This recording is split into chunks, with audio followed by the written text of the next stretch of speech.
Finally mga katropa, nakabalik na ng Pinas ang ating bakasyonista! Hi! Pumunta ka ba ng Singapore? Bakit naka-uniform ka? School uniform? Kasi yung lapag namin, 4:30 AM, like hating gabi or madaling araw. Tapos nakauwi na talaga dito sa bahay, 5 mag-6. Tapos yung pasok ko, buti na lang yung mga pasok ko ngayon, mga tanghali. 3 days na akong absent. Syempre, hindi naman pwedeng Monday. Absent pa rin ako, di ba? Baka malintikan na ako eh. So, ibig sabihin, kalalapag mo, pahinga lang ng konti, then diretso sa school. O, baka curious kayo nasa si Baby Maddie. Ako, isa siya sa mga una nagbukas ng mga pasalubong ni Ate Jenny. Tignan nyo siya. O, yan na po si Baby Masha. Ay, Masha. Maddie. Ayan. Naggulo na po siya dito. Punta ka na rin ng Singapore. Say hi. Masha. Ay, Maddie. Busy po siya nangalkal. Siya po yung unang nangalkal ng mga pasalubong ni Jenny. Yung iba dyan na pamigay na. So, yung sa akin, kukunin ko na sa kanya. Ayan. So, ayun. Excited na ako. May pasalubong ba ako dyan, Ate Jenny? Tingnan mo na lang doon. Anong tingnan mo na lang? Bigyan mo ako. Nasaan? Baka kunin ko lahat yan. Siyempre. Fresh from Singapore. Ayan na. Thank you, Ate Jenny. Ay, yung ganda. Ganda yarn. Meron ng Facebook page si Ate Jenny, ha. Nasa comment section, paki-follow na po siya. Gusto niya na mag-vlog sa Facebook kasi in-inspire ko na siya. So, anyway, eto na. So, may eco bag. Ang cute naman ng eco bag. Ang ganda ng quality ng eco bag nila. Magkano to? $6 yan, dalawa. $6? Magkano ang dollar Singapore? Dollar sa Singapore, 45 pesos. Mahal. 45. Mahal din. Oh, tapos $6.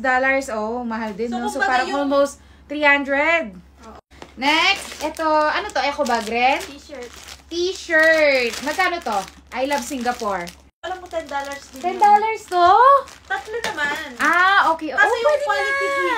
fee. So, parang nasa tigo 150. Okay na rin. Ay, wow! Chocolate. Parang ang sarap nito. Magkano to? Ay, Hindi ko lang. perfect pang Alam gift. ko medyo mahal din yan kasi malaki. Oh, tsaka maganda siya. Pang ano talaga, souvenir or pasalubong from Singapore. Social.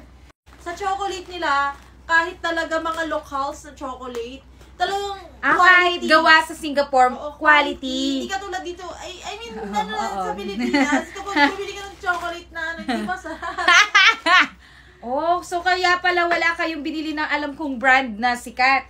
Puro from Singapore na chocolate. Tapos $10, 3 pieces. Oh, 2 not pieces, bad, 4 not bad, not pieces. bad. Ito, social.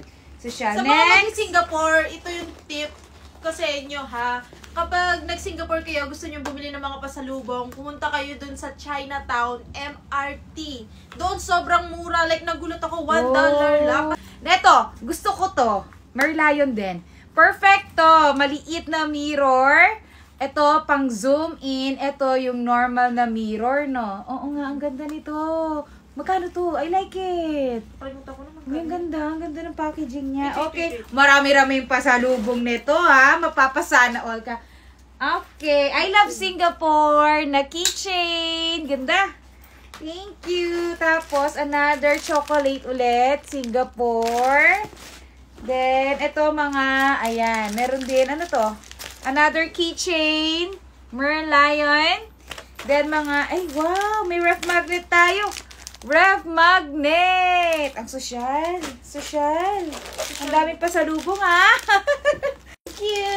Mga Kasi local grabe, chocolates. Sobrang bait ng mga locals nila compare sa, di ba So, parang Japan style. Oo, sobrang Very bait. welcoming ang Welcoming. atmosphere and disiplinado ang mga tao and kind. Siguro, isa sa part na yung airport nila, Ganun. hindi na naninimbang ng baggage kasi para enjoy ka na. Like, bumili ka ng pasalubong doon, kahit mag-excess ka ng kahit 1 Konti, kg. oo. Walang problema sa kanila talaga. Oh. So, babalik ka pa sa Singapore. Siguro, next year, hindi na rin Next sure. year? Daig pa ako nito. Mayaman pa sa akin. Mapapasana all ka na lang. So, ayan. Welcome back to Pilipinas. Sad ka ba na bumalik ka na ng Pinas? Oo, kasi may pasok na. Kasi kapag talaga nasa travel ka, hindi mo iniisip yung mga Lalo na out of country. Kaya kung napapansin nyo, di ba, hindi talaga, or sabi ko sa vlog ko, magpo-post ako every minute, pero hindi ko nagawa kasi ini-enjoy ko yung Yes. moment. Minsan ka lang mapasyal doon. So, doon ka na sa pasyal mo lagi. Oo, pasyal. So, ayun lang. Welcome back kay Ate Jenny. Say bye-bye. Say bye-bye. Bye-bye. Bye-bye. Kiss mo ko.